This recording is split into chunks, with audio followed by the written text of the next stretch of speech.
नमस्कार मित्रांनो, मी आता रणपती शिवराय स्वारी 11 हा चित्रपट बघून आलो आहे आणि या चित्रपटाबद्दल सांगायचं झालं तर चित्रपट हा चांगला झाला आहे. हां, चांगलाच झाला आहे. तो काही अंशी तुम्हाला डिसअपॉइंट तर नाही करणार, पण तो पेशंट टेस्ट करेल तुमचा चित्रपट बघताना. कारण चित्रपटाची लेंथ 2 तास 48 मिनटं काहीतरी आहे आणि ती खरंच खूप जास्त वाटते.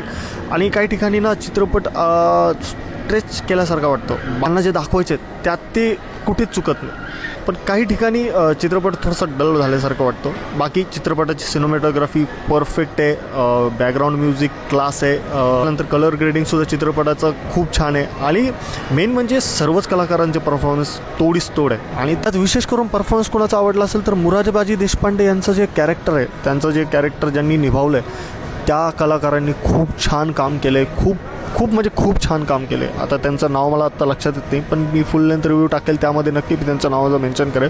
बाकी चित्रपट तुम्ही परिवारासोबत जाऊन नक्की बघू शकता.